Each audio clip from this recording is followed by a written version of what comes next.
Hi friends, இன்றைக்கி நம்ம என்ன பார்க்க போகிறோம்னா சூப்பரான ஈஸியான டேஸ்டியான நாட்டுக்கோழி ரசம் தாங்க பார்க்க போகிறோம். ரொம்ப சிம்பிளாக இருக்கும், ஆனால் ரொம்ப சூப்பராக இருக்கும். வாங்க எப்படி செய்யணும்னு பார்ப்போம். ஒரு குக்கரில் 3 ஸ்பூன் அளவு நல்லெண்ணெய் ஊற்றிக்கோங்க. நல்லெண்ணெய் சூடானதுக்கப்புறம் 1 ஸ்பூன் ஜீரகம் போட்டுக்கோங்க. ஜீரகம் பொரிஞ்சதுக்கப்புறம் 100 கிராம் அளவு சின்ன வெங்காயத்தை பொடியாக கட் பண்ணி சேர்த்துக்கோங்க. ஒரு 10 பல்லு பூண்டு இடிச்சிட்டு வச்சுக்கோங்க. பெரிய துண்டு இஞ்சி இடிச்சிட்டு வச்சுக்கோங்க. இப்போ வெங்காயம் வதங்கிருச்சு. இடித்த இஞ்சியை சேர்த்துக்கலாம். இஞ்சி சேர்த்துட்டு பூண்டை சேர்த்துக்கலாம்.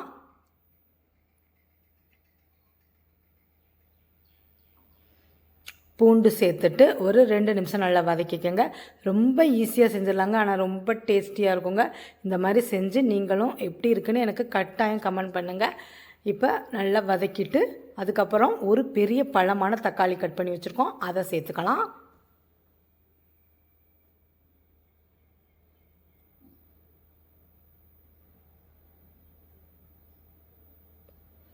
இது வந்து 1/2 கிலோ எலும்பான சிக்கன், எலும்பான நாட்டுக்கோழிங்க. இதில் இருக்கிற கறியை வந்து நான் எடுத்துகிட்டு அதை வந்து நம்ம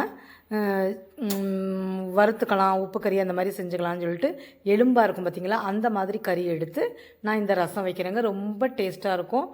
இதை வந்து ஒரு 3 கழுவு கழுவிக்கலாம்.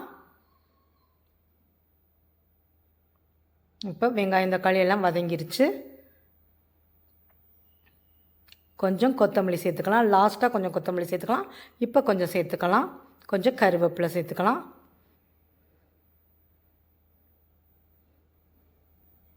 இப்போ கறி அள்ளி போட்டுடலாம். அதில் நல்ல முட்டை கோழிங்க, இது சூப்பராக இருந்துச்சுங்க. ரசம் ரொம்ப டேஸ்ட்டாக இருந்துச்சு. அப்படியே ஊற்றி சோறில் ஊற்றி சாப்பிட்டவங்க, நிறையா ஊற்றி சாப்பிட்டோம். சூப்பராக இருந்துச்சு. இது சளி பிடிச்சிருந்தாலும் நல்லா கேட்குங்க. இந்த மாதிரி ரசம் வச்சு சாப்பிட்டிங்கன்னா அது மாதிரி உடம்பு ஒரு மாதிரி சல்ல கடுப்பாக இருக்கனாலும் இந்த மாதிரி ரசம் வச்சு சாப்பிடுங்க. சின்ன கோழியாகவும் வாங்கி நம்ம சமைக்கலாம். நான் கொஞ்சம் பெரிய கோழியாக ஒரு கிலோ அளவு இருந்தனால கொஞ்சம் கறியாக எடுத்து வச்சுட்டு எலும்பாக இருக்கிறத போட்டு நான் இந்த மாதிரி ரசம் வச்சுட்டேங்க. சூப்பராக இருந்துச்சு. இப்போ நல்லா வதங்கிருச்சு. 1 ஸ்பூன் அளவு மஞ்சள் தூள் சேர்த்துக்கலாம். 1/2 ஸ்பூன் அளவு மிளகாய்த்தூள் சேர்த்துக்கலாம். உங்கள் காரத்துக்கு தகுந்த மிளகாய்த்தூள் நீங்கள் சேர்த்துக்கங்க. நான் 1/2 ஸ்பூன் சேர்த்துருக்கேன். ஏன்னா இது வந்து சோத்தில் வந்து தண்ணியாக நம்ம ஊற்றி சாப்பிட்ற மாதிரி இருக்கனால ரொம்ப குழம்பு மாதிரி வச்சோம்னா நம்ம கூட மிளகாய்த்தூள் போடணும். இது வந்து ரசம் மாதிரி வைக்கிறனால 1/2 ஸ்பூன் அளவு போட்டிருக்கேன். எங்களுக்கு காரம் போதுன்ட்டு நான் அந்த மாதிரி போட்டிருக்கேன். உங்களுக்கு நல்லா பிடிக்கும்னா இன்னும் கொஞ்சம் அதிகமாக மிளகாய்த்தூள் சேர்த்துக்கோங்க. இப்போ தேவையான தண்ணி ஊற்றிக்கலாம். தண்ணி வந்து கொஞ்சம் அதிகமாகவே வைப்போம், ஏன்னா ரசம் மாதிரி இருக்கனால நம்ம தண்ணி அதிகமாக வைக்கலாம். ஒரு 4 விசில் விட்டுருங்க. நல்லா வேகணுங்க. அப்போ தான் அதிலேருந்து நமக்கு டேஸ்ட்டாக சாறு நல்லாயிருக்கும், ரசமும் நல்லாயிருக்கும். அதனால் 4 விசில் விட்டுருங்க. அப்போ தான் வேகும், கோழியும் நல்லா வேகும்.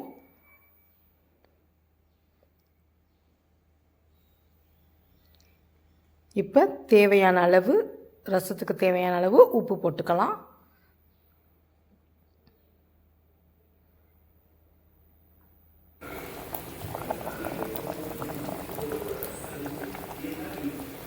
இப்போ நல்லா 4 விசில் வச்சாச்சுங்க. பாருங்கள், இப்போ 4 விசில் விட்டு நம்ம குக்கர் ஓப்பன் பண்ணி பார்த்தாச்சு. நல்லா கொதிச்சு ரசம் ரெடி ஆயிடுச்சு. ரசம் எல்லாம் நல்லா சூப்பராக இறங்கிருச்சுங்க. இப்போ வந்து இதில் வந்து நம்ம கொஞ்சம் மல்லித்தலை லாஸ்ட்டாக சேர்த்துக்கணும். மிளகு சீரக பொடி, ஏன்னா மிளகு சீரக பொடியை நம்ம முன்னாடியே சேர்த்தோம்னா அதில் வந்து ஒரு கசப்பு தன்மை மாதிரி வந்துடும். அதனால் லாஸ்ட்டாக தான் நம்ம மிளகு சீரக பொடியை சேர்க்கணும். இதை வந்து நைஸாக அரைச்சிட்டும் சேர்க்கலாம். அம்மி இல்லைன்னா நம்ம நைஸாக அரைக்கலாம். நம்ம மிக்சியில் இந்த அளவு பவுட்ரு தாங்க பண்ண முடியும். அதனால் நான் மிளகு சீரக பவுட்ரை அரைச்சி சேர்த்துக்கிறேன்.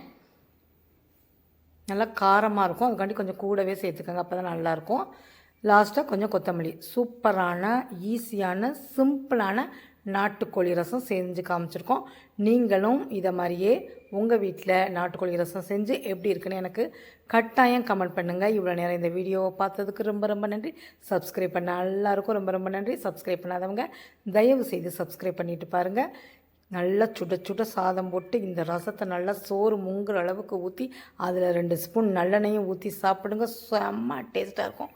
சூப்பரான நாட்டுக்கோழி ரசம் செட்டிநாட்டு ஸ்டைலில் வச்சுருக்கோம். நீங்களும் வச்சு பார்த்து எப்படி இருக்குன்னு எனக்கு கட்டாயம் கமெண்ட் பண்ணுங்கள். Thank you friends.